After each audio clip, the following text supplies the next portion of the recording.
I'm here today to do the quarter year crisis book tag. I don't do book tags that often on my channel, but I had a free day and decided to film one, so I am going to get into the questions. I will also have a blog post linked on my blog, which will always be linked in the description box if you want to check out my written answers.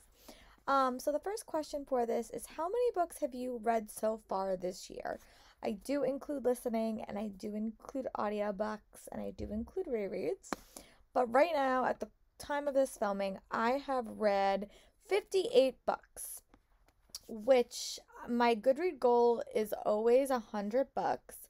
So I'm 30 books ahead of that. And I don't know how much it is for 200, but that's my secret goal, is to read 200 books a year. And I have been doing that pretty consistently since the start of the pandemic. So hopefully I'll be able to do that. But I have read 58 books, and we will get into the other questions. The next question is, have you found a book you think might be a 2020 favorite? Or what was your favorite book you read so far that was not quite a 5-star read? I'm gonna have to look at my books because I've read quite a few. So let me go see if I could pick like a definitive favorite. Pick 2 books because one of the YA fantasy books that I've read and really enjoyed recently was The Prison Healer by Lynette Nomi. Here is a photo.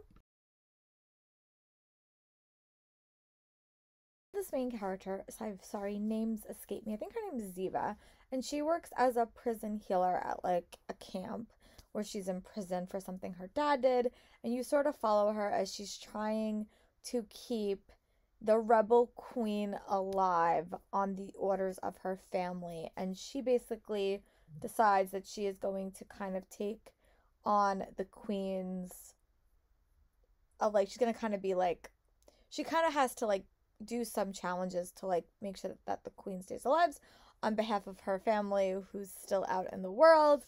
And that's all I'm going to say. It was a really good book. Very, very shocking. Very, very surprising. I really need to read the sequel, but I was shocked by the end of that book, and that does not happen very often. But I really, really enjoyed it. And I really have to read the sequel. But then the next book that sort of has the same story is an adult fantasy book, and that is Jade City. Here is a photo. Another new adult series for me that I really loved. It has Chinese elements or like Asian elements. It has to do with gangs, and it's very much a family-focused story. You get a lot of point of views. Really shocking, some of the elements that happen in this story. And I remember reading to the end, I'm like, oh, I really need to read the next book. But I felt really connected to all the characters. It was a very, very fast-paced, engaging story. One that had a lot of urban elements to it. It reminded me a little bit of the Mortal Instruments series, which is definitely one of my favorite urban book series that I've ever read. But it was really engaging, and I really need to get to Jade War. I do have it on my Kindle, so I really have no excuse. Just time-wise and making it work. But I'm really excited to read more books in this series and read more by Fonda Lee in the future. And then the next question is, any 1-star books or least favorite books of the year? Yeah, I've definitely had a couple, but I'll give you guys my least favorite. That is In Your Dreams I Hold a Knife.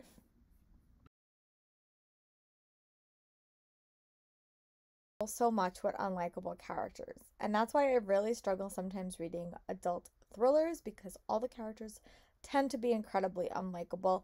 But this book, every single character in the story was unlikable. I didn't care for anyone. I didn't care what happened. It was a book that just did not wow me, and even though it was fast-paced, like I read it in like a day, I just did not care about any of the characters. And that's more of a me preference. I know people have adored this book. It's like some of people's favorite books of the year, some of their favorite books of last year. I was not a big fan of it. That's just my opinion, but no going in. If you decide to pick it up, if you struggle with unlikable characters, you may not like it. If you really, really like that, it may be a book for you, but I really struggled with it. And then the next question is, what is your most read genre this year? So I always keep a little spreadsheet where I write down all the books in genre-wise. So I will just look. I've read 36 Beat the Backlist title, and I read 15 2022 books, which is pretty good. I have read 8 pure fantasy books, 9 contemporary, 5 mystery, 11 romances, 2 nonfiction, 8 middle grade, and 3 adult fantasy. So I would say my most read genre obviously is probably fantasy and Regency romances, just because I've been reading those a little bit more recently. But and also I'm in the middle of the month, so these numbers might change. But the most books I've read is Regency romance. I've read 11 of those, and then if you combine fantasy with adult fantasy, I've read an equal amount of fantasy and Regency romances. So that's sort of where I am. That's a little bit surprisingly, but I am really enjoying my Regency romances on listening. So I've been trying to do that a little bit more. And then the next question is, what's a book that's come out in 2022 already that you want to read but you haven't read yet? So many, but let me go back and give you a more precise answer. Every single TBR since like December, well, this one, In Every Generation by Kendare Blake. This is a new Buffy vampire telling novel following Frankie Willow's daughter. I really, really, really, really want to read it. And I know we're getting a sequel, and I really do love Kendare Blake. And also Daughter of the Moon Goddess by Soon Lin Tam. I've heard really good things about this one. It sort of goes with my mythology stuff that I really have been wanting to read. It's massive as well. It is an adult book, so I just have to get around to it.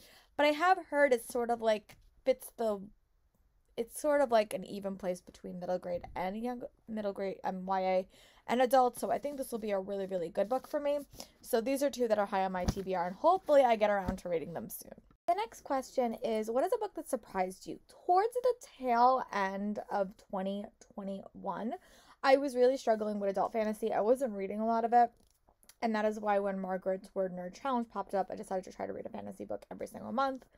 Not this month. I'm not doing the challenge. I'm still trying to read more fantasy. But so when I read These Hollow Vows by Lexi Ryan, I really, really love that book. Here's a photo. I really did like the Cruel Prince series by Holly Black. I like that a lot. And I really do like the fairies, as like she wrote them, and also Cassie Clare. But trying to find a new fantasy series was hard. But I really did like it, and it more surprised me because I went in with sort of lower expectations, but I was really pleasantly surprised with it. So I'm excited, and hopefully I'll get to read, keep reading books by her because she's really, really good. And the next question is, what is one goal you're succeeding at? Well, so far, the goal that I'm succeeding at so far has been reading 1 adult fantasy book a month. So I'm really happy with that. I don't know if I'm able to do it in April because I've been having a little bit of a struggle reading month, but that is the goal. And the one goal I'm struggling with is listening to some more like nonfiction books, and I just get distracted. So that's another thing I really need to focus on. I'm in the middle of another book, but I'm having some listening issues this whole year, and it's just like I'm really, really incredibly unfocused. So that's that. So the one goal I'm really doing good at is reading 1 adult fantasy book a month, and the goal I'm struggling with is listening to 1 nonfiction book a month. So I'm sure it will all even itself out in the end, but right now those are the 2 things that are the positives and the negatives. What are some booktubers you would recommend that you have started watching relatively recently? I'll be honest, a lot of my booktubers I have followed for years. Some of my stay favorites is Peruse Project, Super Space Chicks, who's not been uploading as much recently, and Alexa Love Books. Those are the booktubers that I have followed pretty much religiously since I started on booktube and like watching the content.